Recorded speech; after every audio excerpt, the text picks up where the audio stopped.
he would step across the line. Habitually. He's a habitual line stepper. Happy birthday to ya.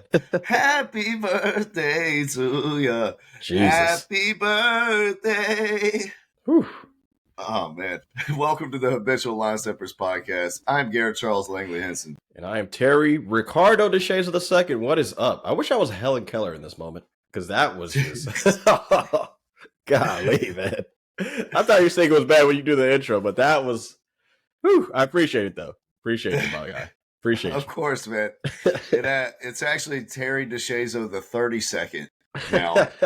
ESPN 2, baby. If you know, you know. Cable channel 32. You know what I'm saying? That shit was dope back in the day. Remember cable? Oh, wait, that's right. You didn't have cable. Low data mode. You didn't have cable when we were growing up, right? I forgot about that. Yeah, I didn't have ESPN except for when I was staying at a hotel. That was the only time that I'm familiar with the channel 32 stuff. So for my North Carolina people, channel 32 was ESPN 2. So this is my ESPN 2 year, 32. December 3rd, that was the birthday. It is now December 13th. We're doing this 10 days later, but we're back, baby. Took that vacation in Charleston, bro. Another year older. I apologize for the singing, guys. I am sick right now. We're both kind of sick. You're sick as fuck, though. Yeah, that singing was so bad that made somebody go blind and deaf somewhere. I think I turned a regular civilian into Stevie Wonder. No, that's facts. That's facts. But yeah, man. But yeah, you had a big one, man. 32. You finally can be charged as an adult. I'm a super adult. You went down to visit the Slave Mart in Charleston. Tell us how that went. The Slave Mart. That's funny. No, I didn't. Did you stop by? Take any pictures? Nah, they were telling me about the Slave Mart when I was on the fucking horse carriage tour, and the lady just looked at me and she was like, "You know what? We're gonna move on." I was like, "Good fucking decision, brother," because I don't care. Fuck that shit. Anyways, besides that, I had never been to Charleston. I thought it was pretty dope. Cool. Like, it's not the biggest city in the world, but as far as bars, restaurants, and just things to do in general, and vacation-wise, I put it up there with American-wise, affordable, chill vacations. I put it up there with Nashville. Very walkable. It's walkable as fuck. You know, you don't have to go too far to like find a spot. You can hop. I like to bar hop. That's like one of my favorite things to do. So Thursday, Friday, Saturday, Sunday, and Monday, I was bar hopping pretty hard. Had a good time. I thought it was dope. Food was fucking delicious. Brunch was dope. Don't like the Bloody Marys though. I hate the Bloody Marys there. But besides that, they didn't put enough clam powder in your Bloody Marys. Too much of that clam shit though. Like every Bloody Mary doesn't have to have like either the Charleston mix, which I hate, which is a Bloody Mary mix. I hate that mix. And just clam juice and just straight clam juice in it. Stop it. Just make a fucking regular one. Like, I don't get this weird southern shit, but whatever. See, I know you rock for Clamato as hard as Clamato's dope. Yeah. They got the right mix according to you. I can't really have it because of all that dried clam powder they put in that shit. You're allergic to shellfish. That's your fault. My Bloody Marys, I like to go with the spicy V8. You know what I mean? Yeah. Nah, that's dope. Yeah, that's dope. Throw some celery, some carrots in that bitch. I put a whole bunch of hot sauce. I'm tequila over vodka, personally. I go Bloody Maria. You know what I mean? I don't know if they know about that down there in Charleston. I don't think they have any Latinos down there. They're not very cultured. No, they got some Latinos. Yeah, a little bit. The working class. No, I'm just playing. No, they're down there. Them in Nashville, they got a lot of white people walking around. No, so, Nashville was definitely whiter than Charleston was, which was really, I guess, a surprise to me. I came in with no expectations. I didn't really know anything. So, I'd say this: I'd never live in Charleston. That shit is trash. As far as living, hell no. I would never live in Charleston. The whole state of South Carolina is out. Like, you're not under consideration. Brother, odd state, odd drive. I'll tell you that. If you're driving down 95, I'd never seen, like, I thought I was in Florida in the Everglades. Like, on both sides of 95. Thank God we were in a drought. It hadn't rained in a month and a half, but like it was still a swamp. The whole highway down to Charleston is a fucking swamp. I was like, bruh, it hasn't rained in 2 months. Like, how do they have water? What the fuck is going on? I was confused. You saw fucking crocodiles sunbathing and shit, getting their tan on. They're like, we need some water. We just out here fucking mud crocodiles. All the cities that I can't even call them cities. They have these little ghost towns that you drive through on the way there, where it's like the whole town is like boarded up, like it's they got some type of Godzilla event that's about to come, and everybody evacuated. And then you hop in Charleston, it's like, oh shit, this is vibrant. They got all this money. Motherfuckers are throwing Cajun shrimp at me everywhere I go. Like, it's like a little pocket that exists outside of the rest of South Carolina. They're like, we'll just focus on making this one area nice and fuck the whole rest of the state. Yeah, it's an odd spot. It's an odd spot. I wouldn't live there, but vacation-wise, I love it. It's up there. Especially, like, you don't have to, like, plan shit. You can just go and just figure it out when you get there. Right, 3 hours, I'm there. Yeah. What was the highlight of your trip, man? Fucking the dinners, bro. The dinners were awesome. Every dinner was like amazing. So it was like, you said you've been there, but the places I went to for dinner was, did you eat down there? Just asking. Oh yeah. Yeah. Did y'all go for like vacation or you were just there for work or whatever? I don't remember. Last year we went for vacation. This year I went for a soccer tournament. Oh, okay. So like we went to a place called Southbound, was fucking delicious. FIG, which is I think the acronym for food is good, which is hilarious, but that place is good. It was a place called Church and Union. That was good. Go ahead. Did you see Zion at FIG? Food is good. Nah. Is that his restaurant? Zion. Is he the proprietor? No, I didn't see Zion's big ass. No, the other spot I liked was Church and Union. It was like a renovated church that they turned into a restaurant. That shit was dope. It was delicious. Did they make you say grace before you ate? Nah, but the city's dope. It's just old as shit. You know, I don't like old shit. I like my shit kind of new. So it was cool, but I can't find myself living there. I remember my wife was talking about living there. I was like, I looked at the population. You know, the population it's not a true representation of the city because it's a tourist city. So like the locals, I guess there's not that many locals who actually live there, but yeah, it's bigger than I thought. But I'm not living there. Too much old shit, bro. Well, I tell you what, you'd be like J.R. Smith in these pickup basketball runs out there against Charleston competition. No, that's facts. Or LeBron. Right. I would be LeBron. No matter what age, I'd be LeBron. That's what I need to do. I need to move to like Alaska or something like that, where now I'm like the best player in the area. Yeah, you live in Charlotte. I'm sure pickup runs down there. You're just like, Jesus, these guys are doing East base. Right. It's like, who gave Draymond Green Michael Jordan's hops? Like, what the fuck is going on down here? No, that's facts. But yeah, man, I'm glad you had a happy birthday. Shouts to you, brother, and a good celebration. I am about to pack my shit and get out of here on Cruising. Friday. Yeah, bro. Leaving out of Miami, going to Turks and Caicos, the DR, and the Bahamas. I got a fake bottle of suntan lotion to sneak liquor onto the boat. I got a real bottle of suntan lotion so that I don't come back purple. Yep. And yeah, I'm excited, man. I haven't had like 5 days off since Christmas last year when I went to Mexico. So I'm ready to get it in, my friend. Well needed vacation, right? Well needed. Yeah. That drink package, bro, this shit was like $850. Bro, you gotta be careful on those cruises. You can get fucking obliterated. Like, I'm talking blackout if you don't be careful, because everything is just free. And you're just like, keep them flowing. Keep them flowing. Well, I feel like if you pay $850 for 5 nights, you feel obligated to like get your money's worth. So if I get the drink package, like I'm gonna wake up and have 3 drinks before I brush my teeth. I feel you. Hey, look, just make sure you get some workouts in and eat some food, because you can come back weighing 25 pounds more. than when you got there on some real Zion shit. No disrespect to Zion, but you got that body type. Hey, on some real Zion shit, the only workout I'm gonna get is fucking. That's it. The rest of my time, I'm gonna be relaxing, eating, and drinking, dog. 5 days. Get it in while you can. Get it in while you can fit it in, right? Yeah. Well, we saw Zion, how the workout plan is working out in the in-season tournament, the semifinals. They had the Lakers taking on the Pelicans. They had the Pacers. Who'd they play? The Bucks? Pacers played the Bucks, yeah. Good game. Yeah. Pacers prevailed. Yep. At least that one was a good game. That Pelicans-Lakers game, bro.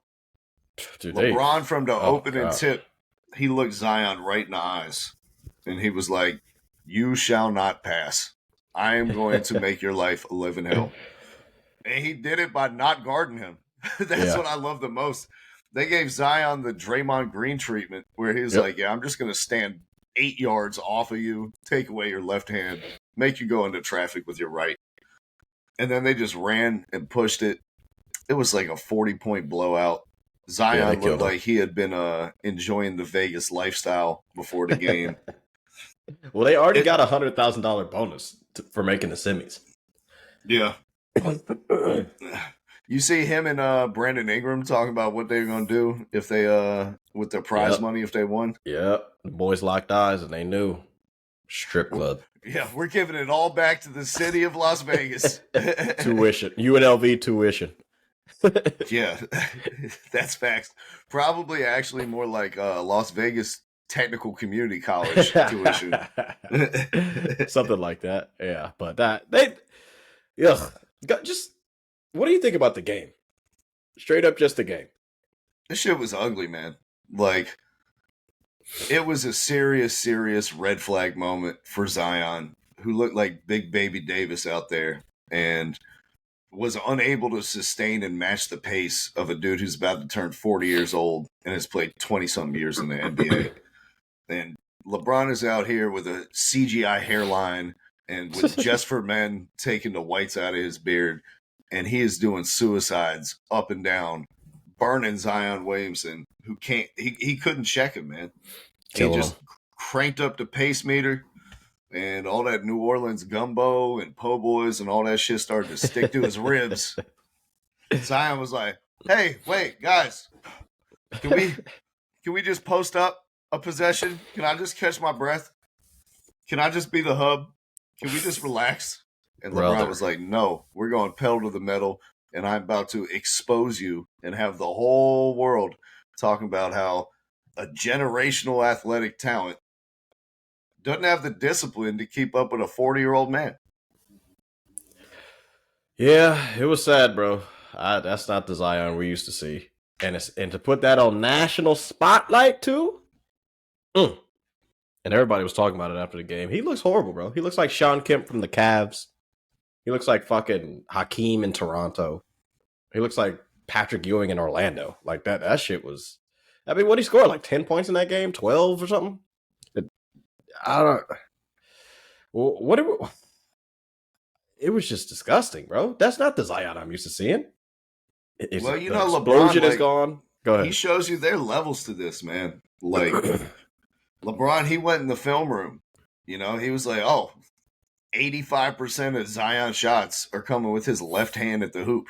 So I'm just going to back up and allow you to take 8 to 12 footers. And when you get to the rim, I'm going to make you finish with your right hand through contact over the trees. That's a cakewalk. That's a cakewalk for them. They can't beat them. The Lakers are too smart for the Pelicans. That was just a stupid ass fucking matchup. I gotta say, as an aside too, I think it may be time to discuss CJ McCollum coming off the bench. Ooh, I wouldn't be mad at that. When you think about their starting lineup that they want to play, which is CJ McCollum, that Jordan Hawkins was starting for a long time, but now he's back. But they got CJ at the 1. They got it was Herb started that game. I think he was at the 3. Herb was Valanciunas, Zion, and Brandon Ingram. That's there we go. Brandon Ingram. That's who I kept forgetting. The only person on that whole lineup who cares to play defense is Herb Jones. Yeah. And I know if they like start him on point guards, they start him on centers, they start him on wings, like he'll guard whoever the other best player is. But you can't have 4 guys who just like don't give a fuck about defense on the court at the same time in the NBA between Valanciunas, Brandon Ingram, Zion, and CJ, and expect to like be a playoff team. I just don't think that's a recipe for success. So who are you saying to start? Jose? I would start Trey Murphy. Trey Murphy? Who's the point? Trey Murphy or Zion? Point Zion? Point Zion, baby. You let Brandon Ingram handle it a little bit more. Maybe Dyson Daniels. He could take some of those roles as well. He was playing really well until CJ got back. But I just think it's too little balance. It's out of whack to have 4 only offensive players on the court at the same time. And for all the talk that we've given about Zion, CJ McCollum, you can't just be an inefficient shooter who can't guard anybody and doesn't really create for other people on the court. Like, I love CJ, but it may be time to explore a 6-man role down there in New Orleans. I can see that. I mean, the other problem for them was like the shooting. They didn't really have a lot of like if Brandon Ingram shots off, it's kind of pointless. Like I love Jonas Valanciunas too, but he can hit some of the threes, from like the top and from the sides, but he's pretty much, I would say, I like the corner threes for him. I don't like him shooting the deeper ones, but I mean, if you can just treat Zion like fucking Ben Simmons, I don't really see, the Pelicans doing much. They might have to rehaul a lot of things because that was ugly. I mean, if he's just not going to shoot threes at all, because a couple of years ago, he could at least attempt it. He wasn't even looking at the rim. You remember his first game, he hit like 4 threes. Yeah, he can shoot. So I don't really know what's going on with him, man. I mean, granted, this was a week ago. Well, not a week ago, but like 5 days ago, and about a week ago. Yeah, and even yesterday, Zion dropped 36, but it's not the same when so many people saw you play like shit, and he didn't play well in the Kings game either. So I don't know. The Pelicans versus that good, very good Lakers team, I didn't like it. They looked pretty bad. Who did we trade though? Big Z, Brandon Ingram, McCollum. I don't think just putting McCollum on the bench and then starting Trey Murphy, I don't think that's going to be the answer. Well, they need to get some more balance in their lineup. Someone's got to go. I think Trey Murphy has to be in. So they got to get some shooting. I wouldn't mind, like you talking about who could be traded. I think it might be time to explore some Brandon Ingram deals, to be honest. Yeah, for sure. For sure. Because honestly, I wish he would have scored like 30 in that game because they would have been like, oh, yeah, good bait right there. Right. Spotlight on him. Get the trade value up. He scored less than fucking Zion. I think he scored like 10 points. I think Zion and Brandon Ingram both scored like either like 13 or 9 or 10 or something like that. That shit was a horrible game. That was horrible. Like, I love the Lakers. I love LeBron. I don't love the Lakers. I love LeBron, but that game was hard to watch. Yeah, I was about to say, chill out, Trayvon. Yeah, I'm not a Lakers fan. I love LeBron, though, but that game was tough. I was like, what's going on here? This is ridiculous. Well, he gave you a lot to celebrate. After dismantling the Pelicans, they took on to the Indiana Pacers in the in-season tournament finale.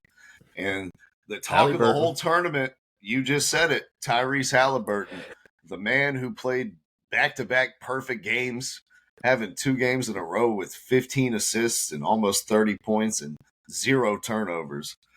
And then it got to be to the final. And I got to say, Tyrese Halliburton, they put him off his game. He was bothered by the length of Jared Vanderbilt and, dare I say, Cam Reddish, who forced him into taking some, off balance, off the dribble threes that ended up being air balls, a couple of those. Hey, man. LeBron will resurrect your career.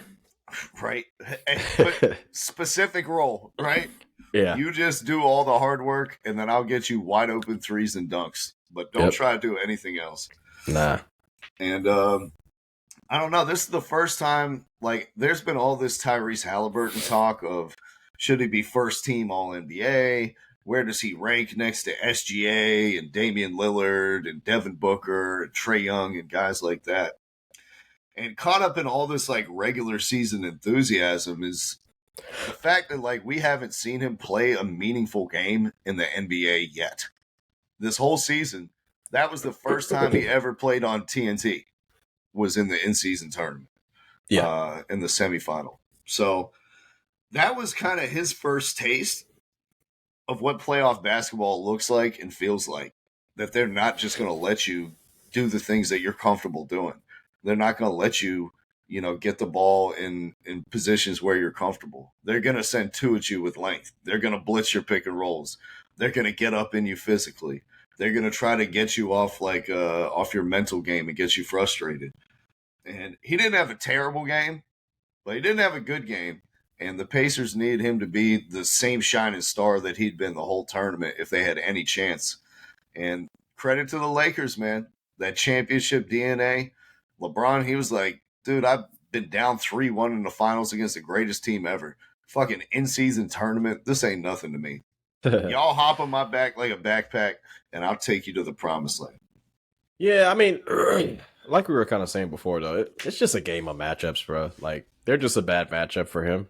I mean, he's not going to really see them, though, like, in the finals, most likely this year. I don't think the Pacers are a finals team.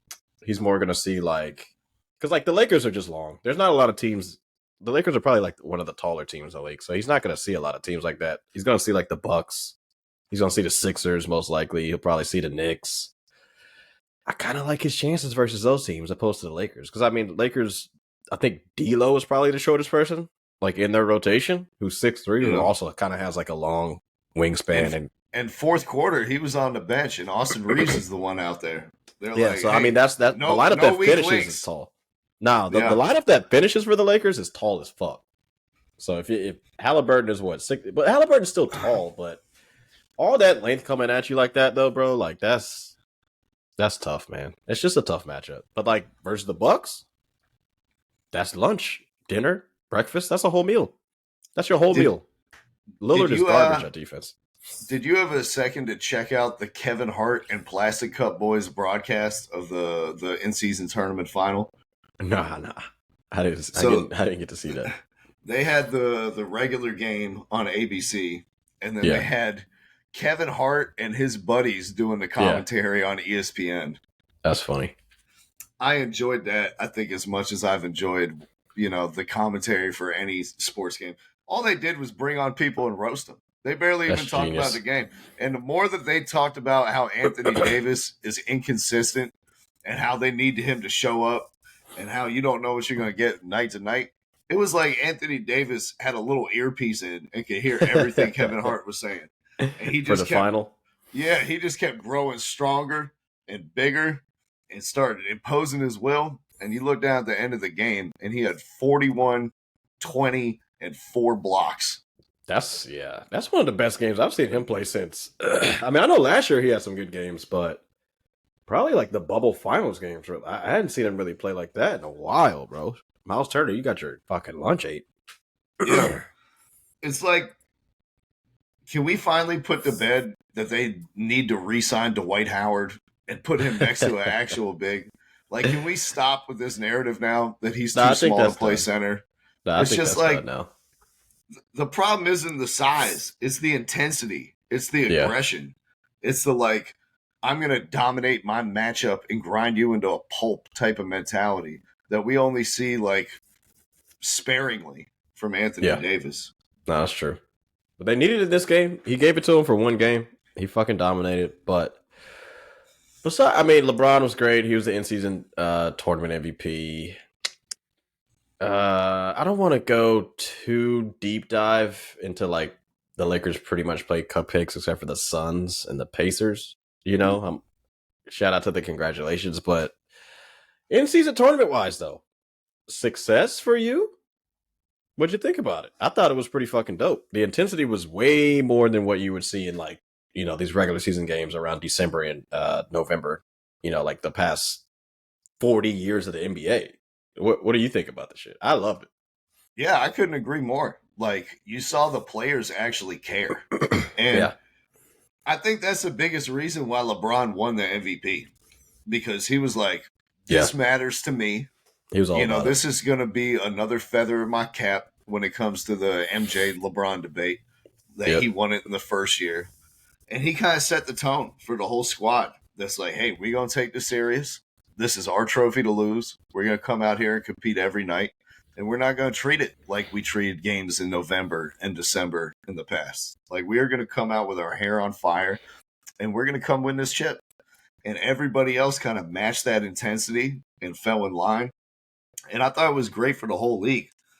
It gave you a reason to tune in when during a time where football like really dominates in this part of the calendar year. I was watching some of the in season tournament games opposed to like the Thursday night football games and whatever other garbage ass games were on. Am I gonna watch Pacers Bucks or Patriots against the Jets? Yeah, I forgot that game was even on. That was the Thursday night game, right? It was like the Patriots were playing somebody or whoever the fuck. And I was like, 0-3 or 0-6 or something like that? I don't even know. And I'm honestly, I'd be interested in watching the TV ratings for that one, but I didn't watch any of the football game. Plus, one, it's not on cable. Shout out to Amazon for buying it. So, like, it's not like you could kind of channel surf. It's not like you could multi-view the shit on YouTube. So you it's like commit to it. Yeah, you're like, this is all I'm watching. And like, of course, I probably could have like put my laptop in where my TV is and like double watched it, but I was like, there's no reason for me to watch Jets Patriots. The only, fantasy wise, I have Garrett Wilson, but he's kind of been letting me down, so I haven't started him. So it's really no reason to watch that game.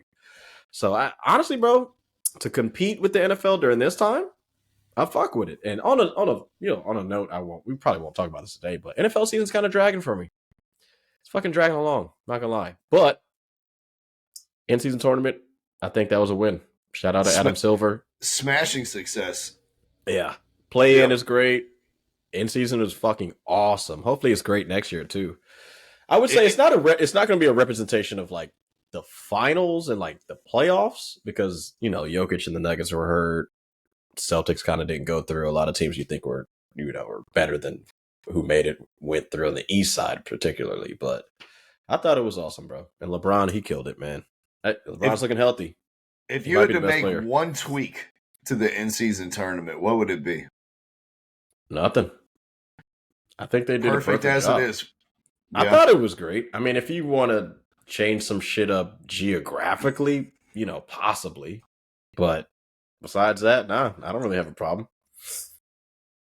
Like, I liked how they gave $300,000 to the players or $500,000, whatever it was. For taxes and all that. The guys at the end of the bench, that's a big deal. But I would like to see them put like an incentive to get the fans care as much as the players do. Because your average fan doesn't give a fuck about Austin Reeves making another $500,000. So my proposal, I don't know where I heard this from originally. This came up like at the beginning of the tournament. I think the winner of the in-season tournament should get the first pick in the second round. Oh, something like that. I guess they might do some shit like that down the line. Possibly. Where it's like, hey, if you nail this pick, you know what I mean? Like the Denver Nuggets do, or, some of these other teams that identifies talent at the top of the second, they could fit in some 4-year college players who are ready to play. That's a rotation piece. And it's hard to get. Not a bad idea. It's hard to get rotation pieces like when you're already capped out and are a true contender. So I feel like that would just give another level of excitement to the fans to be like, hey, this is something that could really help the team as opposed to like, oh, this is something that's just going to make these rich guys richer. I got you. That's not a bad idea. But then on the other end, you got to look at it like if I'm a player and especially on the end of the bench, you're just like, all right, we got, our extra 500,000, but then we're like, shit, we got position to draft someone that's going to replace one of the dudes you just gave 500,000 to. You know what I'm saying? I get trying to cater to the fans, but honestly, just adding more intensity in regular season matchups kind of gave to us as fans. Yeah, so I love it. I get it though. I get it. It was good stuff all the way around. No, it was now we wrapped that up. LeBron raised the trophy. They popped the champagne. And days later, Draymond Green appeared to be back in playoff form. Draymond. Last night he got ejected once again for I don't even know how to describe what he did. It looked like Draymond Green was in a mosh pit. You know what I mean? You know when you see these like white dudes like helicoptering their arms around, just smacking everybody in the face who's around them in the mosh pit. Yeah, I'm pretty sure that was the tape that he was watching. As like he did a full 360, turn around and slap Yusuf Nurkic right in the face. He hit him. He hit him right in his fucking temple. Nice hit too. That was a weird one, bro. I think he's gonna get suspended again, man. I mean, should he? The choke was crazy, but he turned around and hit him in the head. Like, you can go ahead and say, you could say face, whatever sounds worse. He turned around and gave a nice fucking, I don't think it was closed fist, but he hit him like on the side of his head, like straight up. He just hit him. So another 2-3 games maybe. What do you think? He's got to be. That's 2-3 games for me. It was silly. Bro, at this point, I give him another 5.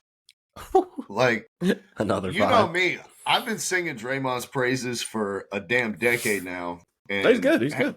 I've loved the Draymond Green experience when everybody else said that, he's just a hustle player and a glorified role player and all this other stuff. I said, you don't know basketball. Yeah. Even I, the biggest stand for Draymond Green, is starting to get fed up with some of these antics.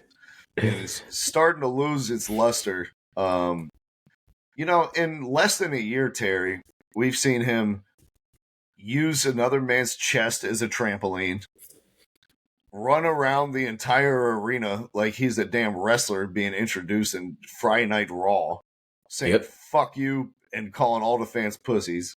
Yep. Choke out Rudy Gobert for 9 seconds, trying to put that man to sleep in the middle of the floor. Lay choke. And now he's doing his mosh pit shit, spinning around, smacking people in the face. Like, yeah. I think even his team is sick of it at this point. I think Steve Kerr is sick of it at this point. They asked Steve Kerr about it after the game. He said, no comment. That was telling to me, because in the past, Steve would always take that opportunity to be like, we need the edge that Draymond brings to this team. He's a core part of our identity. We wouldn't have won those championships if it isn't for him making everyone match his level of intensity. And I can't ask him to play without that edge. And now we're at the point where Steve Kerr is like, dog, I got nothing to say. And I think that's just about as telling as anything. I mean, it was stupid. He did the shit right in front of his bench. So if you look at his own team's bench reaction, they're just like, "What the fuck did you just do?" Like, you see Kuminga? Yeah, everybody on the bench is like, "Oh my god, this dude! What the fuck?" Straight ejection. Get out of here. It's silly. The Warriors, man. I don't know what's going on with them, bro. It kind of makes me wonder, like, what the fuck happened in 2022? Like, how did they win that championship, bro? I'm confused because it's almost the exact same team.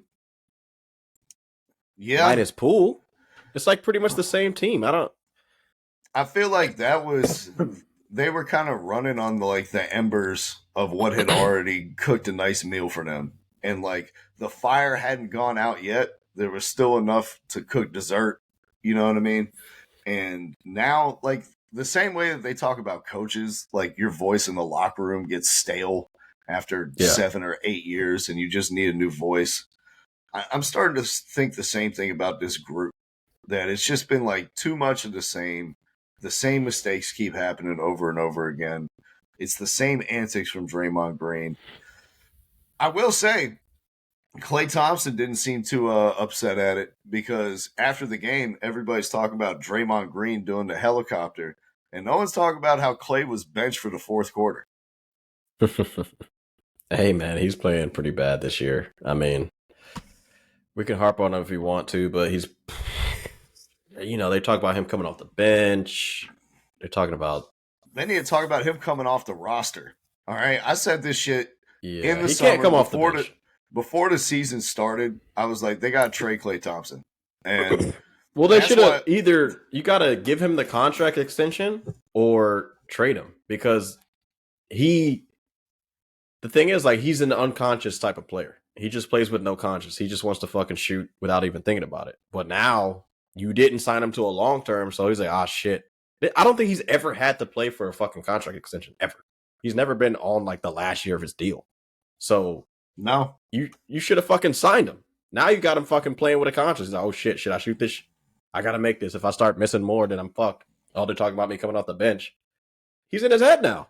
And I don't think he's going to get out of it until either you sign him or you trade him. Either way, because if you trade him, he's going to be great for any other team. If you sign him, I think he's going to be comfortable. He's going to get back to his own. But you guys decided not to do it, so I really don't know. Like, you're going to continue to get the same type of results from this dude because he's still thinking about that shit in the back of his head every single game. You're playing like shit. He's going to hear the whispers. He said it after the game. He's like, "Hey, I don't blame Steve Kerr for benching me. I've been bad this year." Yeah. So he's in his head. It's on them. This is why Bob Myers quit. Send him to Toronto. Okay? Go let him provide some shooting for Scotty Barnes. You know what I mean? We talked about at the beginning of the season how Dennis Schroeder, Scotty Barnes, and Pascal Siakam all want to do the same things in the same space of the court. Yeah. And predictably, the results have not been great this season. OG Anunoby is out of contract at the end of the season. He'll be a free agent. Pascal Siakam, just like Klay, did not get a contract extension, and he's going to be up at the end of the season. If I was, what's his name? Mike Dunleavy Jr.? Yeah. The current GM of the Warriors, I would be calling Masai Ujiri after every game, saying, "Are you ready to talk yet? You guys want some spacing? Do you want some championship DNA to come into your organization?"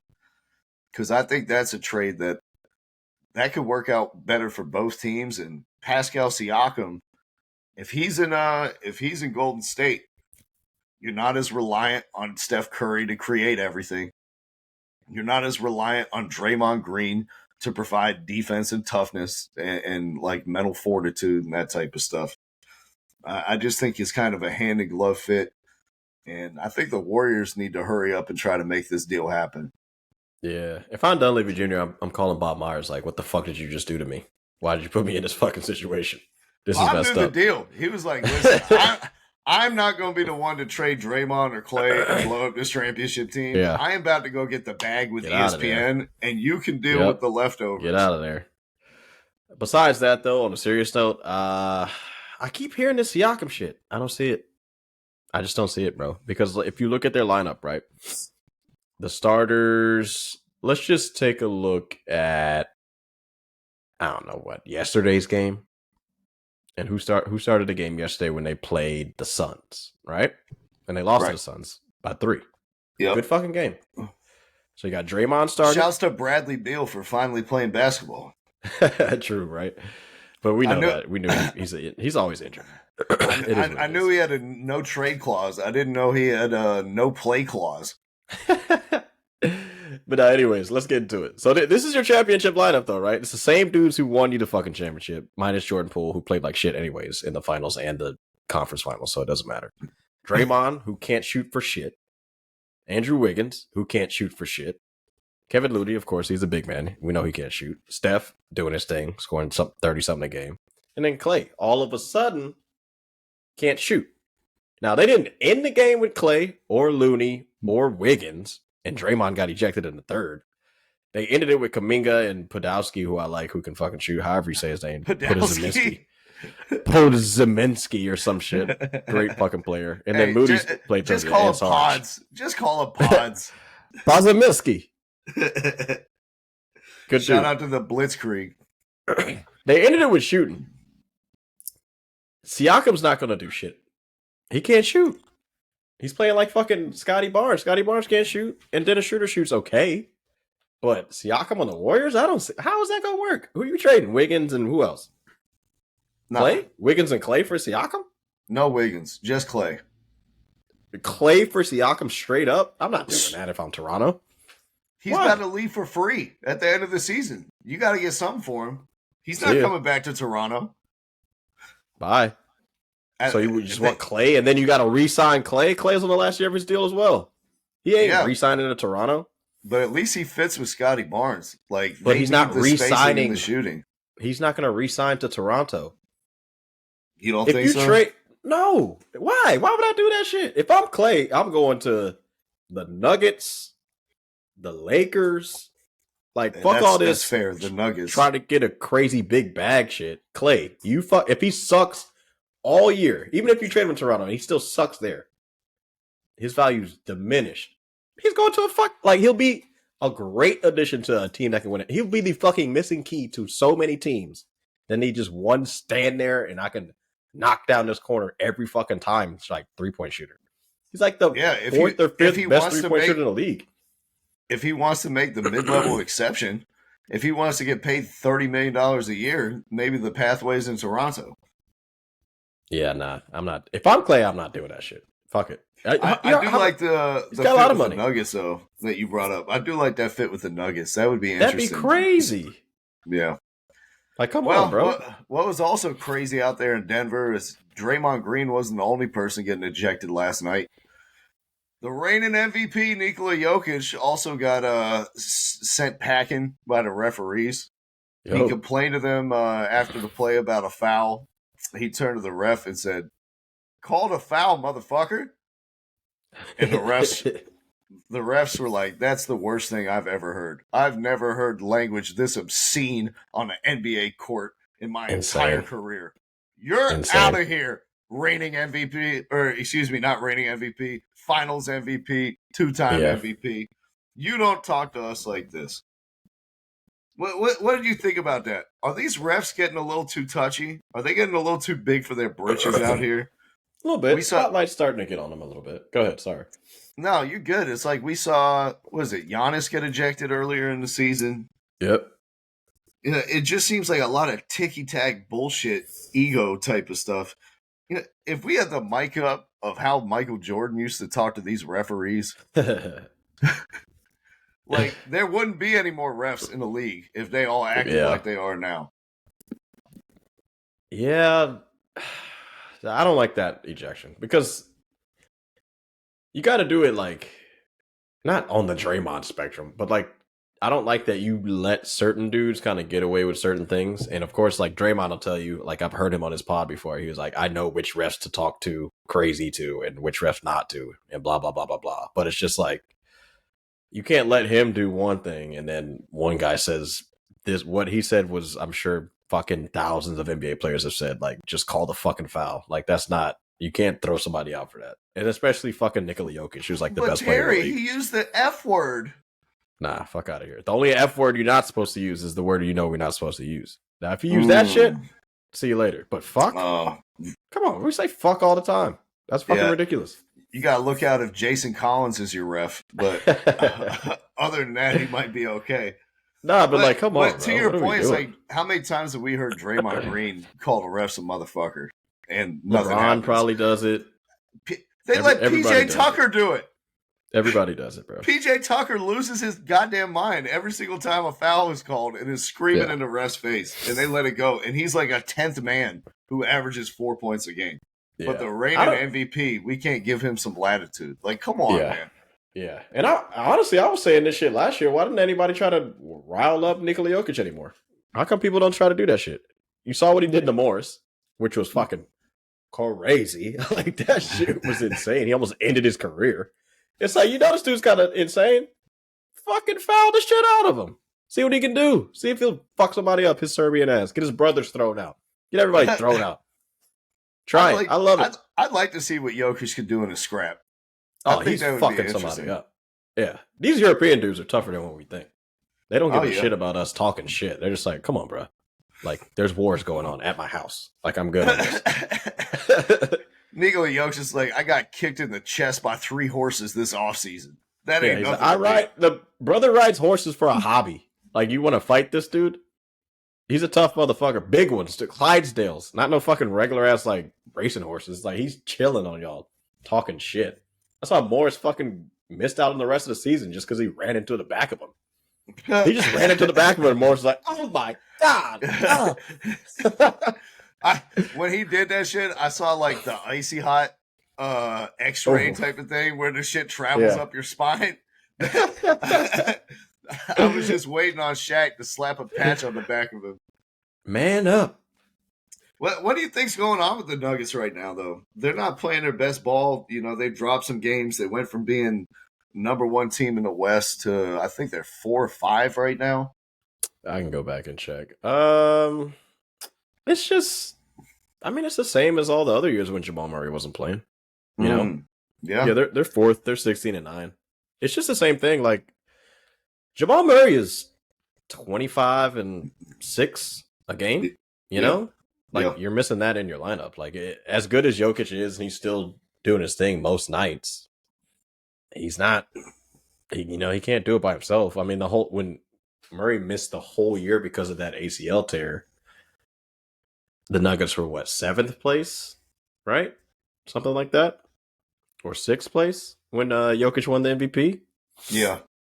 So, I mean, that's the type of team they're going to be from here on out. They're like a 6th seed, a 7th seed. And like we said, like the West is a lot tougher. Being that also like Houston isn't like a cakewalk anymore, when you're going through it. Right. And the only 2 teams that suck in the West are the Spurs and Memphis. I mean, the Spurs, Memphis, the Trailblazers, the Jazz are tough, but like, you showed any sort of resistance. Even the Trailblazers now, top 5 in defense. In defensive rating. So, they're not bottom 5 in offense. Yeah.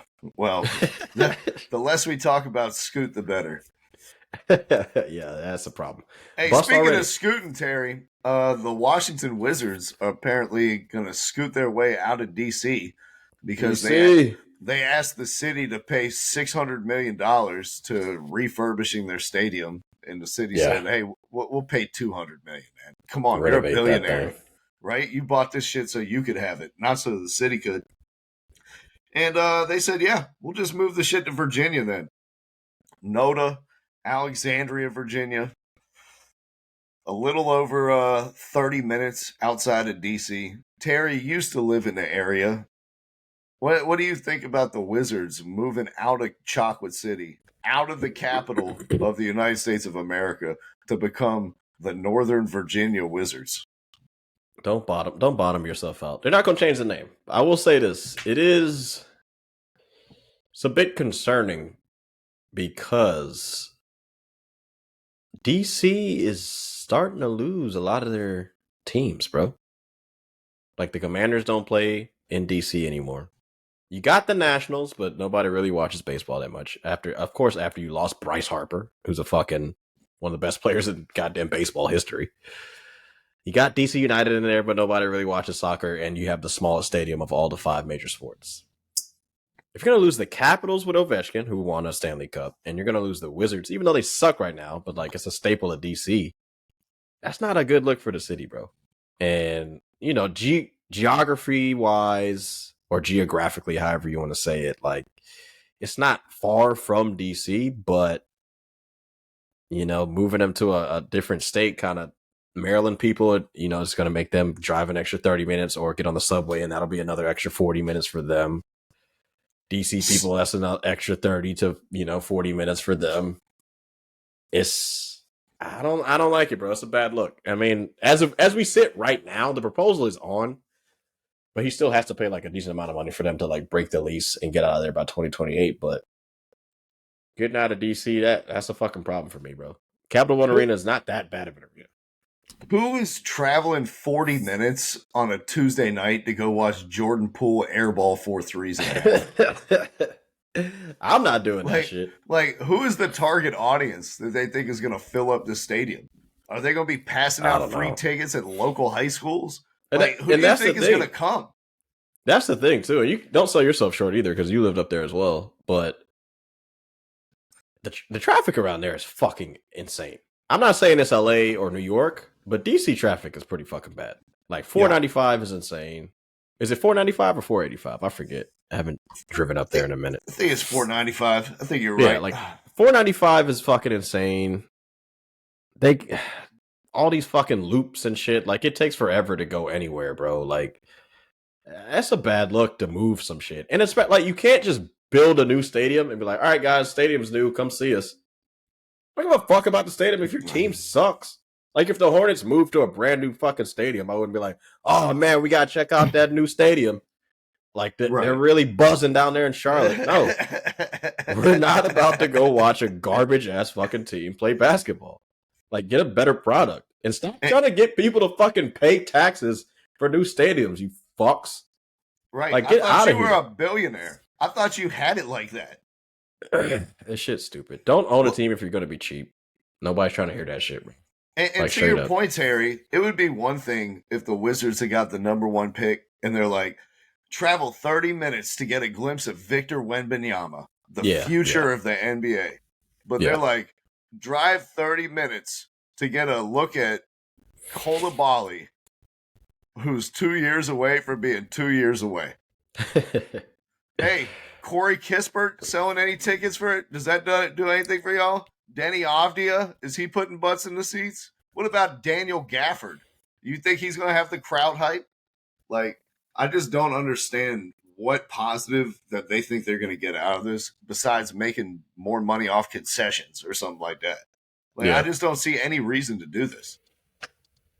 I don't know. I don't really get it. I mean, like, of course the owner was complaining about fucking the bars and restaurants that are around the stadium. They're not good enough and all this type of shit. Or he's saying it's like too loud around the stadium when he's trying to work in his office and all this shit. It's just like, come on, bro.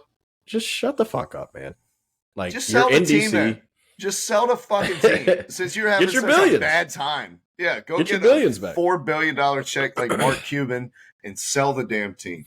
Yeah, get your billions back, bro. Like, stop trying to move teams out of DC. Like, we can expand on this, but go ahead. You're about to say something. Go ahead. No, I was just saying, it's like, they're like, oh, it's not that big. It's right across the border. They're right on the line in DC. Away. It's 6 miles away. All you got to do is ask Kadarius Toney how close being on the line versus over the line means for something. Because when you're over the line, where Kadarius Toney was in Virginia, now you may have some problems. Terry, you saw that play, right? The greatest play that never happened in the NFL. Hold on. Before we leave this DC shit, because this is kind of fucking weird. DC's getting I don't know, it's a little strange because the mayor of DC was already talking about trying to get the Redskins, or my bad, the Commanders back into DC. Even though, FedEx Stadium isn't like that far outside of DC, but it's a problem, bro, because like DC, one, they're the capital of America, right? Mm-hmm. Also, we got the World Cup in 2026. Guess who doesn't have a game in the capital city? DC. There's no fucking soccer stadiums. There's not really a lot of attractive things going on right there in the sports world, bro. So, it's kind of going to get ugly if you're... The capital city has to be like one of the better cities in your country. And DC as a just regular non-sports wise, great fucking city. But right now in the sports land, it's one of the worst cities. Maybe they're moving it due to security reasons. Maybe they're saying it's not safe for us to play here so close to the capital. You never know when people are just going to rush that shit again and storm the entire stadium. So no, get the fuck out of here. They may have to start issuing guns to players in the locker room, sponsored by Javaris Crittenton and Gilbert Arenas, just so they can stay safe for when the next insurrection happens. Shout out to Gil, man. But yeah, it's gonna be a bad look for them, man. But hey, let's talk about the bad look in the NFL, dog. Kadarius Toney lining a foot up offsides. Yeah, he was like half a yard off. Like, honestly, Terry, one of the best game-winning plays I've ever seen, where Travis Kelce turns and throws the ball 15, 20 yards in the air backwards to Kadarius Toney, who streaks into the end zone to win the game. But that wait, dope. He was standing on the wrong side of the field. Dumbass. God damn, bro. Oh, my God. Where can he go in Kansas City without getting, like, if... He better be lucky that he don't live in Brazil, because you be having to lock your damn cousins and nephews up just to make sure they don't get abducted the amount of boneheaded plays that he's had that's cost them games this season. Yeah, that's kind of crazy. You know that Super Bowl doesn't last for long, my guy. All right, you need to start getting your shit together. Even talk about Kadarius Toney is getting you sick. You see what he does to fans? Kadarius, you got to get your shit together, man. I mean, I know he played well in that Super Bowl, but this was man, that's tough, bro. What'd you think about it? I saw Mahomes went fucking insane. He lost it. Like, he legit blacked out. In that moment, he blacked out of anger. I ain't got no problem with it. I really don't. I like the competitiveness. Like, I know he wants to have his guys back. He can't yell at Tony like that. That'd be crazy. Although I kind of wish he did. Him and all the if Mahomes just came out there and was like, listen, man, this dude just keeps blowing fucking games for us. I don't know what to say. He's getting paid $3.5 million and he can't figure out where the line of scrimmage is. Like, I think everybody would have got behind that. I actually didn't really care for it too much, like putting all this shit on the refs. Talking about, I played football my entire life and I've never seen this call made. When you notice you played football when you were young. Yeah. So when you line up as a wide receiver, you got to check with the ref to see if you're good. He never checked with the ref. That's the thing. Let me break it down. So usually you do get some leeway. They made it a point of emphasis this year. You know, like a lot of people have put this stat out. Like 2 years ago, they only called it once. Last year, they only called it 2 times. And this year, they called offsides on the offense 11 times. And I think this was the 12th one. So it's a point of emphasis. So you got to kind of know that they announced that publicly, that it's going to be a point of emphasis. I know when you're in the game, you kind of forget about that shit. But one, when you're a receiver lined up on the outside numbers, the refs are like way more, how do I say this? They're going to tell you a lot more like, hey, bro, back up. It is on you, the receiver, to kind of look and see every time, you know, to check if you're on sides. It's not the ref's job to do that shit.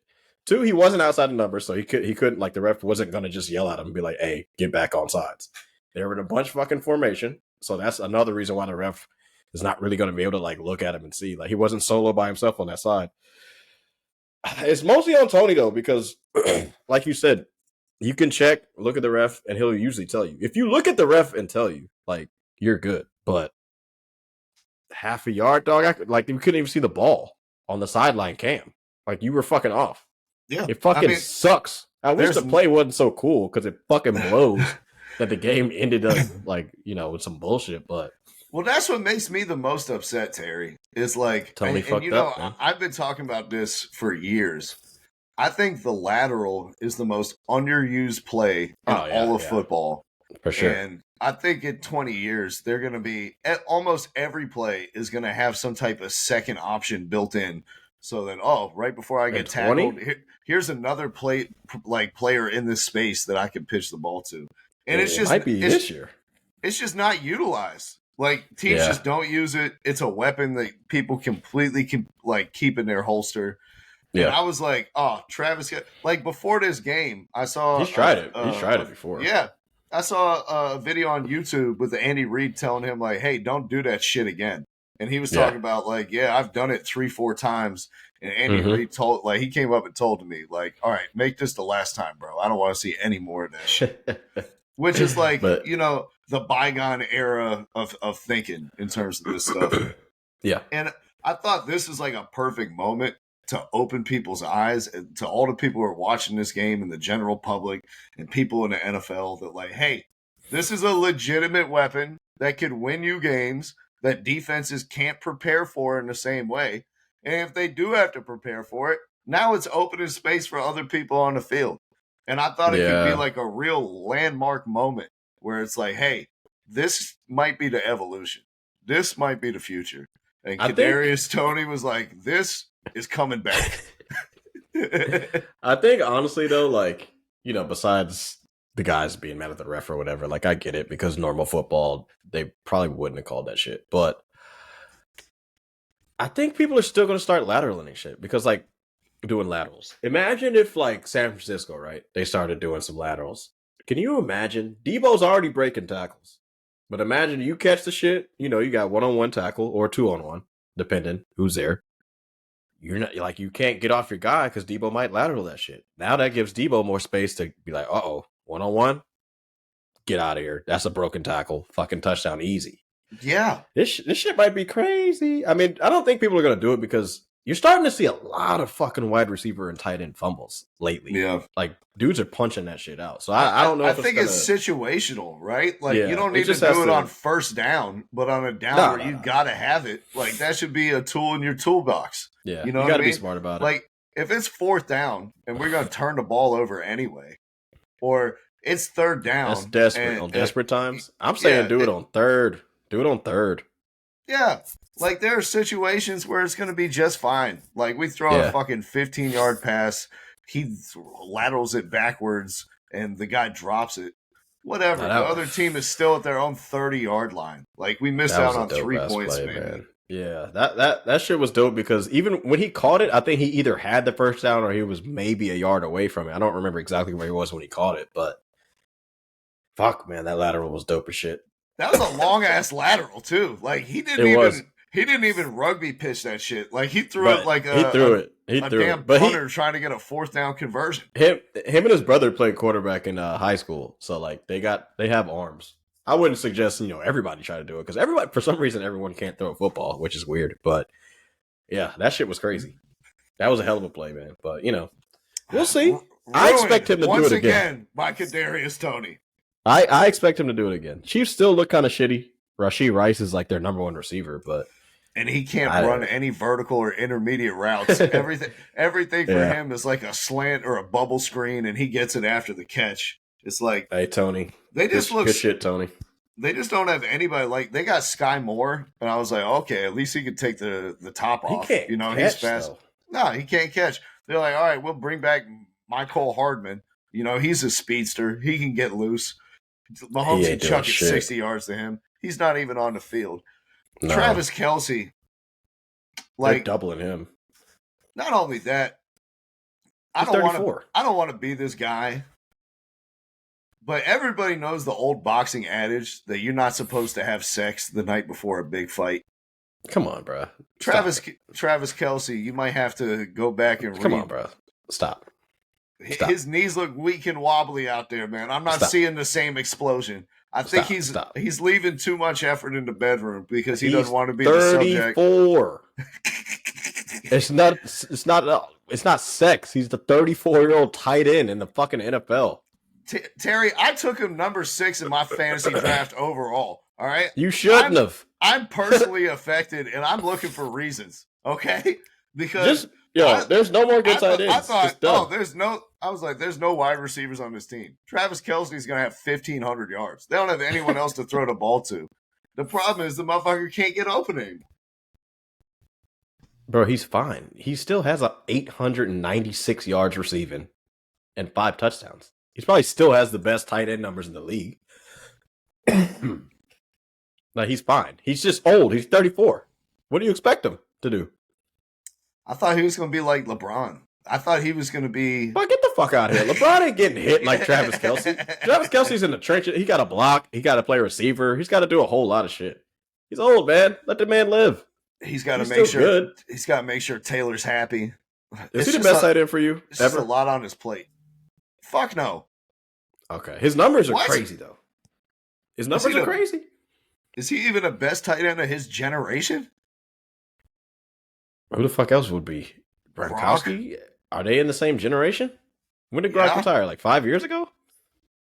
They overlap for 8 years? I guess, but I don't think he's got way more numbers. He's got way more numbers than Gronk. Come on. He's got 130 touchdowns.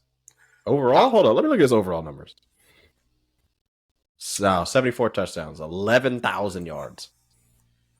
Bro, how many yards would Tony Gonzalez had if he had Patrick Mahomes throwing on the ball instead of... He had a good fucking quarterback. Scoop DeVille. Didn't he have he had a Pro Bowl quarterback. What are we talking about? Who? Matt Castle? Gonzalez. No, he had God damn, I can't think of his name. Right. He must have been really good. I don't know, man. I'm a little loopy still off the NyQuil. I'm hurt as a person who was expecting to win my fantasy league, who had the best record in the league, and Travis Kelce was scoring 17 points a game. And Killing now it. I've lost 5 games in a row, and it's slipping through my fingers, and I'm hurt, and I'm pointing fingers. All right? And that's the truth. All right, so official numbers, Kelce has 74 receiving touchdowns. Gronk has 92. Yeah. 143 games, 156 for Kelce. So, yeah, I guess. Gronk, man, such a short career. Such a short career, man. Yeah. Well, it's a short season, too, for your boy Justin Herbert. They just ruled him out for the rest of the season. You see that? Oh, he's done? He's going to have surgery on his thumb, I think. Man, they only doing that shit because the team sucks ass. If the team was good, he'd probably still be playing. But yeah, that's insane. Are we sure that he's good? Herbert? Yeah. I think he's good. Everybody was overrating the fuck out of him, but I still think he's a good quarterback. Like, you take him or Trevor Lawrence? That's a tough one. See, I think they're in the same class. So, like, if you think if they're in the same class, then he's still good. They're like both. That's a really good comparison because I feel like they're both super talented guys who are very athletic, who keep leaving me wanting more.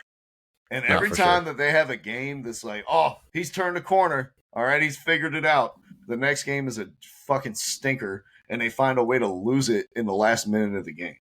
So I think that's a good comparison.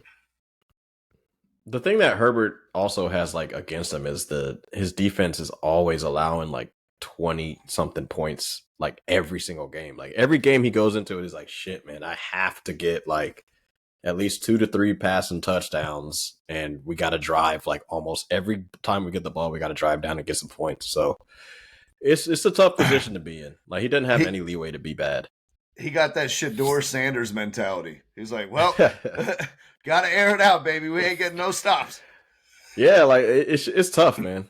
It's a tough situation to be in. I mean, Justin Herbert, for all the talk about him being an elite guy, and yeah, he's not top 5. Everybody was wilding out saying he was like the 3rd best quarterback in the league or whatever. Remember, some people saying he's the best quarterback in the league. Yeah, going into this season, the Ringer had him rated as the #1 quarterback in the NFL. The Ringer was tripping.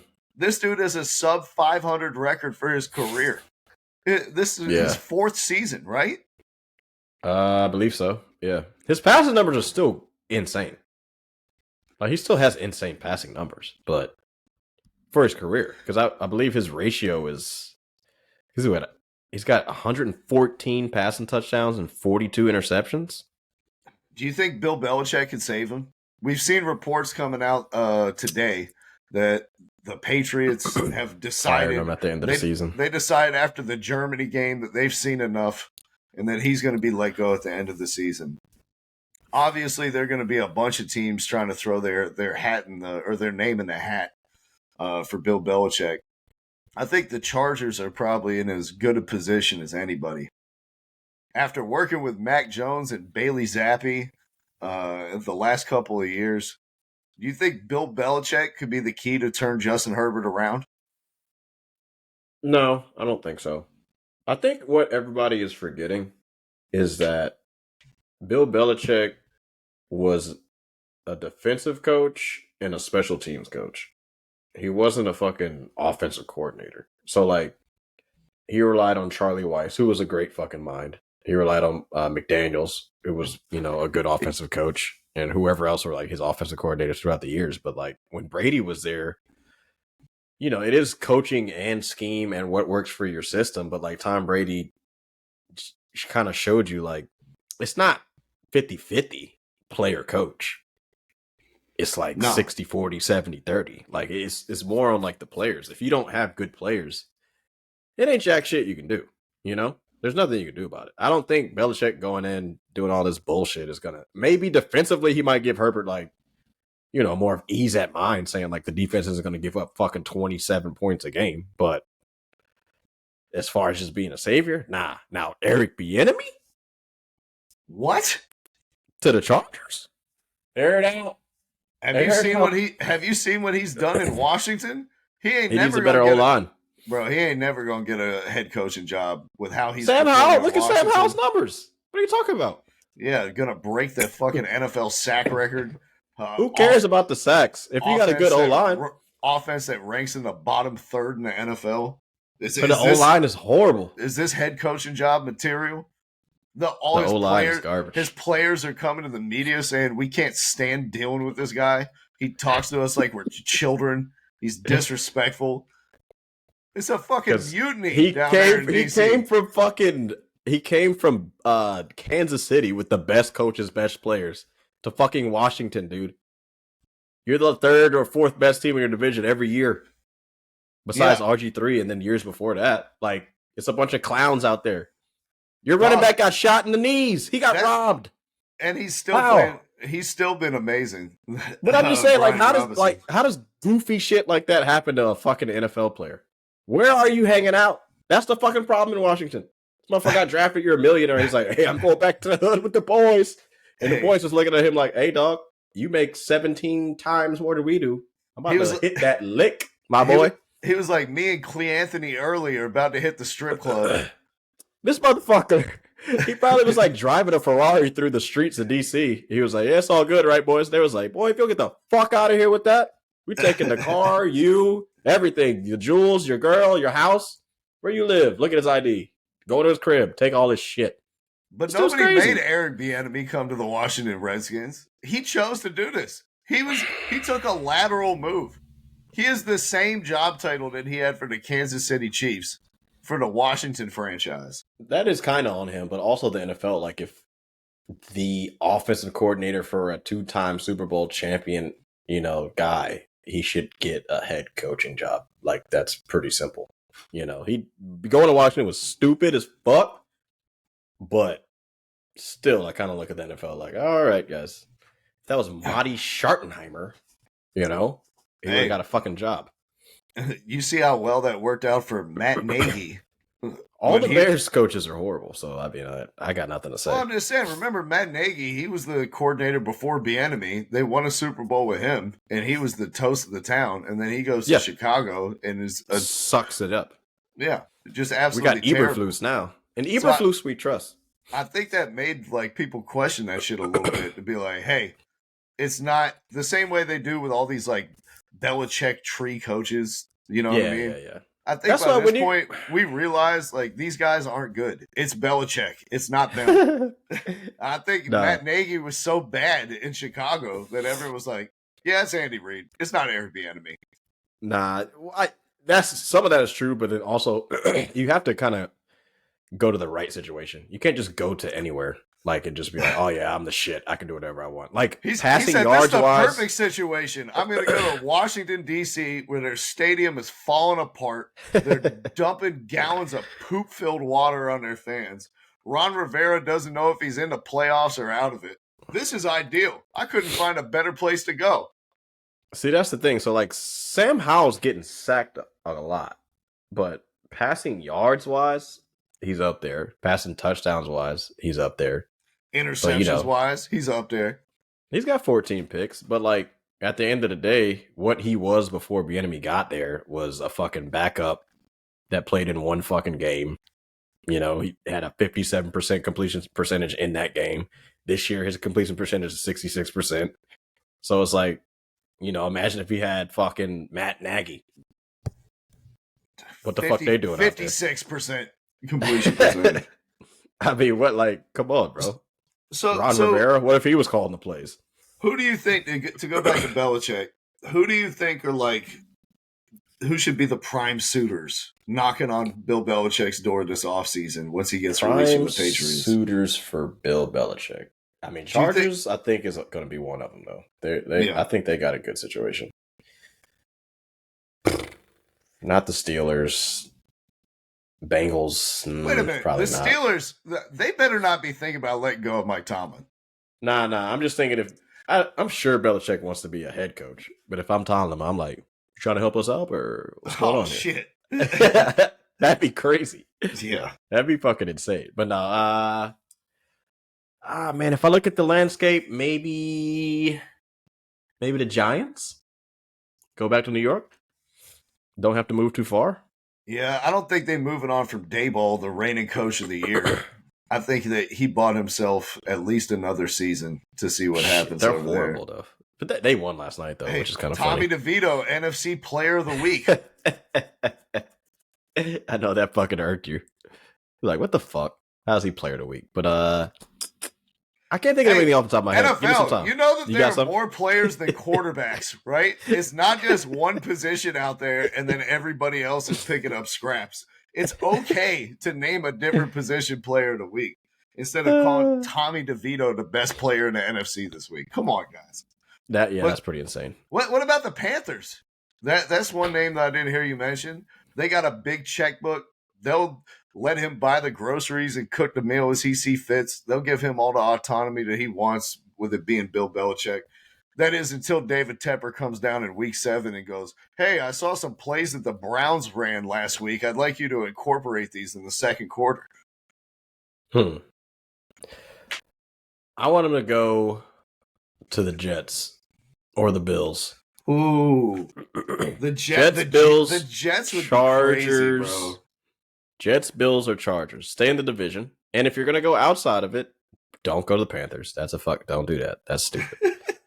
I will say, though, like, if he goes there, he would have, like, free reign on what he wants to do. So, like, that wouldn't be, like, a horrible situation for him to do. But, besides that, I don't know, man. You can't just go to a shitty team again, though. I don't think he's not built to just have a... Because you got to think he's drafting all these dudes that haven't really panned out either. Yeah. Like, the dude he drafted this year was good, but he got hurt pretty early into the season. So it's kind of, the further away from when we saw him being good, we're just like, was he that good? That was in week 2. Do you think Belichick is ready to do less? Like, or do you think that wherever he goes next, he's going to want all the GM power? He's going to want control over whoever they draft. He's going to want to hire his nephews and sons to be all the coordinators. That's the thing. Do you think that he's ready to step back and be like, maybe I could do more by doing less and just kind of being the best at my role instead of trying to do 5 different jobs at once? Yeah, the coach and GM shit doesn't work. Well, like, whoever was great at that? I can't think of a single person that was like, oh yeah, he was the coach and the GM and the team was fucking awesome. Like, mate, I feel like the best situation from my recollection was Doc Rivers and the Clippers. And they blew leads on their own and all that shit, but like, as far as acquiring free agents and being one of the better teams, because football-wise, I think the Broncos did it with one of the coaches they had, Fox. I think Fox was like a GM and a coach. They were fucking horrible. John Fox. I just can't think of like GM coaches that did a great job. And if Doc Rivers is like the cream of the crop, maybe Pop. If Pop was GM and coach. Yeah, he was for a time, but even then, R.C. Buford still, he still had a respected voice, and they listened to him in terms of like, Pop didn't have the ego of like, I'm going to manage the 82-game season and have time to go scout local high schools and really get a good read on these guys. I don't know. It only works with like really, really, really fucking great dudes, and Bill's there, but he's old as shit now. It's a different NFL. It's a different league now, bro. Ain't nobody going for all that fucking discipline 100% all the way shit. Like, his team suck now. You turn Mac Jones into a noodle, like, straight up. Mac Jones was a Pro Bowler his rookie year. I think the formula for Bill Belichick is to do more by doing less. Go to a team that has a good GM, has a good track record of drafting. Bring a dynamite offensive coordinator with you so you don't have to worry about that shit at all. And you just focus on what made you a Hall of Famer, which is coaching defense and special teams. Go get a Ben Johnson, you know what I mean, from Detroit. Go get Arthur Smith to call your players after he gets fired from the Falcons. Go get. Would you like to see him at the Falcons? Honestly, no. If I'm not exactly, no. So if you don't want him, that's what I'm saying.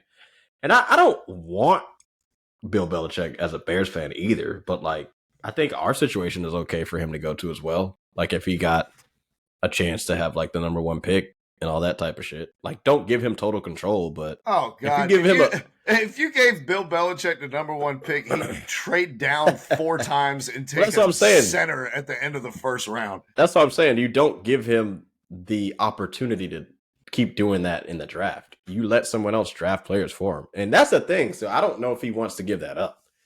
And I don't know when he actually had control of everything. Like, did they give him everything when he first started in New England? Or did they give him everything when it was, like, later on? They gave him everything but the address to the massage parlor. Like, when he first got there, though, with, like, Drew Bledsoe and shit? Like, how long ago was he the GM and the coach? You know, like his whole tenure? It's a good question. The way that you think of it, it's like the whole time. But maybe there was, like, a point where they're like, hey, you know, he did find this Brady kid. You know, maybe we should let him do more. I can't answer that. I don't remember. I mean, like, because he did more than draft Brady. Like, he saw Brady. Like, you know, on all the docs, like, Brady said the same shit, too. But he also got, like, Willie McGinnis, fucking Teddy Bruschi. He free agents got Marvin Harrison.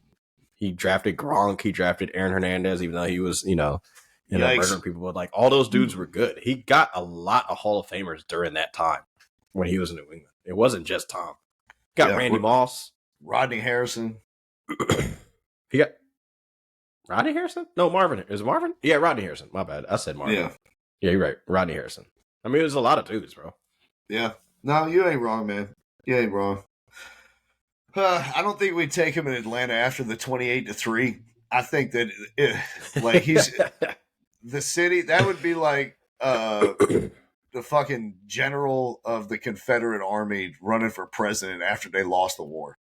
You know what I mean? That'd be tough. That'd be tough. I get it. Hey, speaking of tough, man, it's been a tough season just as a sports fan for me.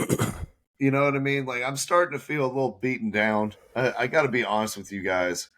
I told you about my fantasy season that's gone down the tubes. Barcelona are finding new ways to lose every single week. You guys are hanging on by a thread. The Atlanta Hawks are sub 500 once again, even with another Quinn year. Snyder. And the Atlanta Falcons had a golden opportunity this past weekend to secure their playoff berth. If we had beat the Bucks, we would have had an 87% chance of making the playoffs. Tough loss, bro. The defense, Terry, our defense held the Bucks to drives of less than 7 yards 8 times in this game.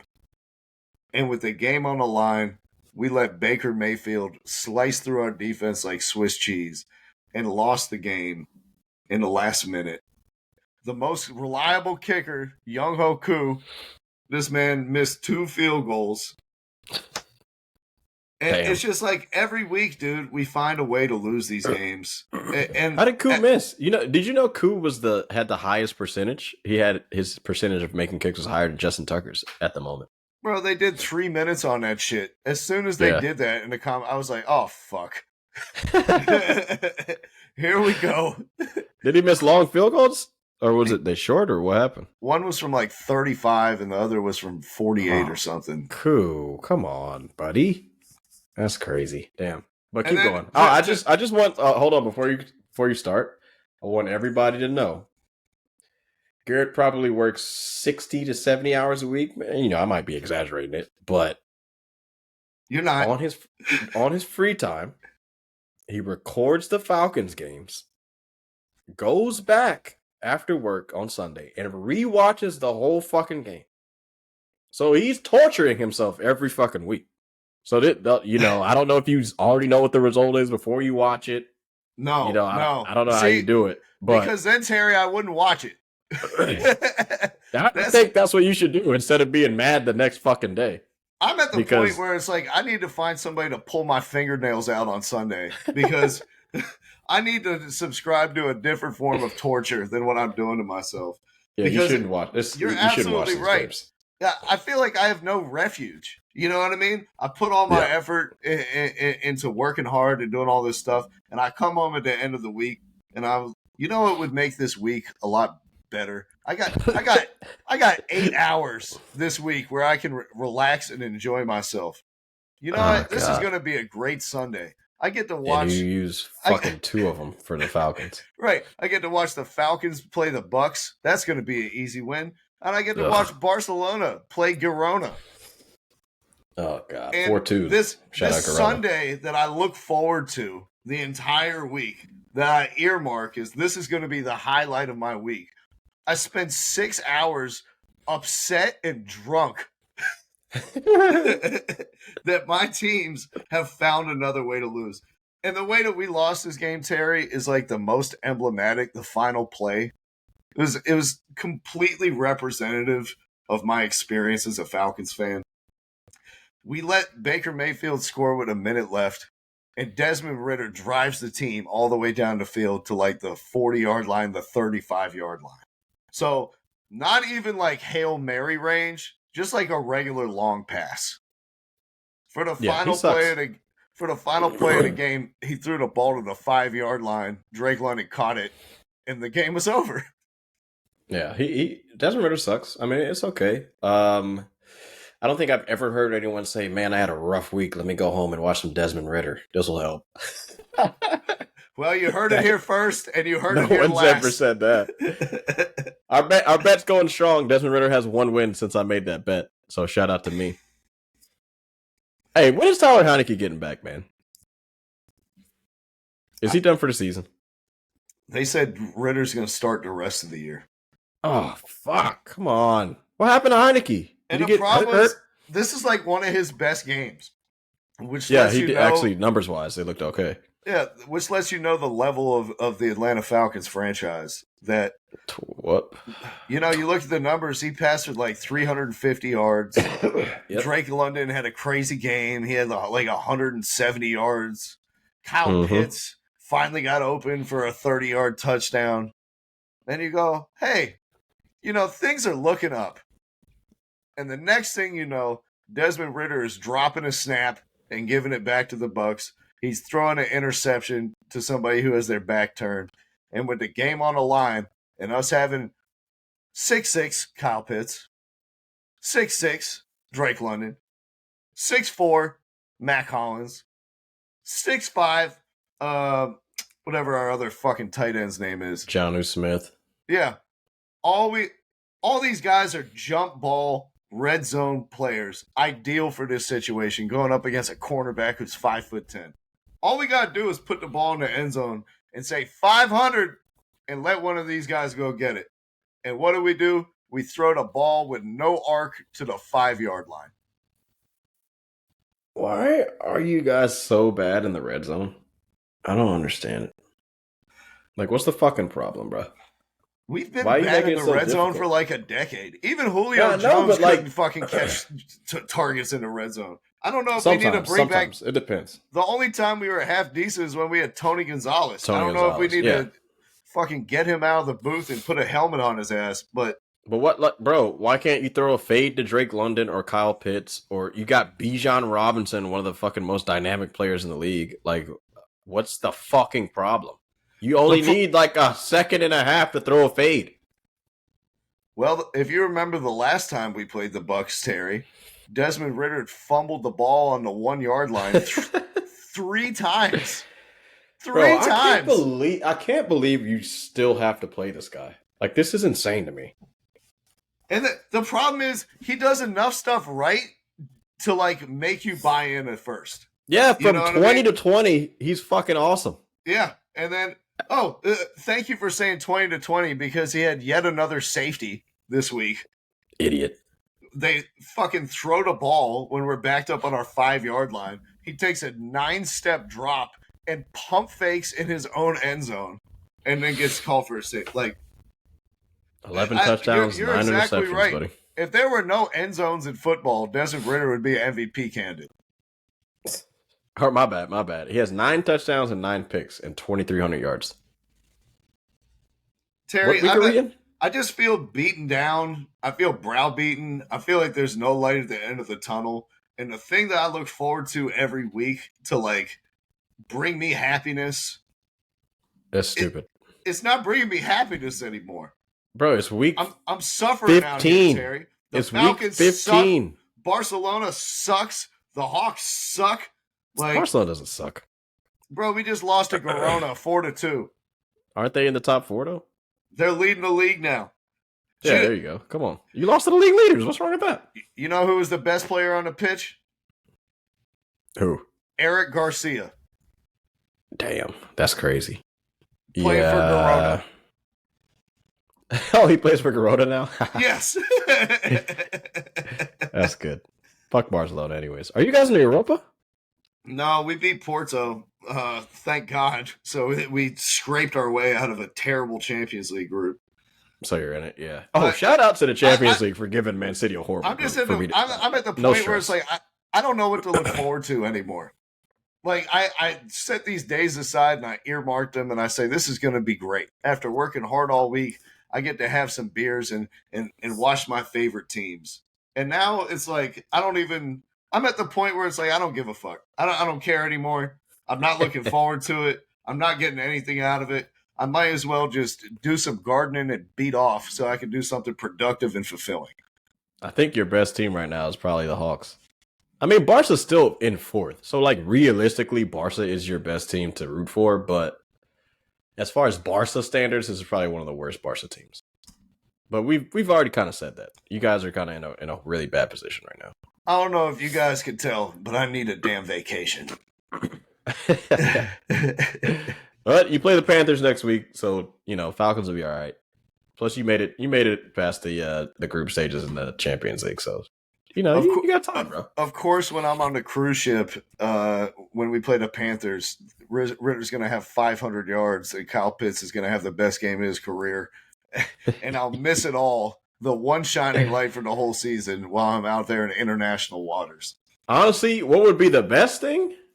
Nah, you're still going to make it past. It doesn't even matter because you play Antwerp today. So I'll tell you what the best thing would be, Terry. That's a win. Why can't we have an owner like the guy who owns the Redskins? Move all these teams out of Atlanta and let me start over. That would be the best thing for me. Ah, man. Hey, man, it is what it is, brother. Yeah, man. It is what it is. So, we will not be back for 2 weeks. Next episode we do will be after Christmas. I'll have a couple more whites in my beard and a couple more pounds in my belly from this cruise buffet and drink-a-thon that I'm going on. 5-day cruise. We thank you guys for supporting us. I know we've been a little inconsistent the last 2 months or so with me having different tournaments every single week and having no time. With Terry breaking his computer. Tough season. With me getting sick. But we are battling through. It's a new year. It'll be a new us. And we appreciate you guys coming back to the Habitual Line Steppers podcast. Because we're not done. We're not done. But Atlanta is. Until next time, North Carolina, continue to stand up. Peace. Georgia is burning. Thank you for listening to our podcast this evening. Thank you. You're far too kind.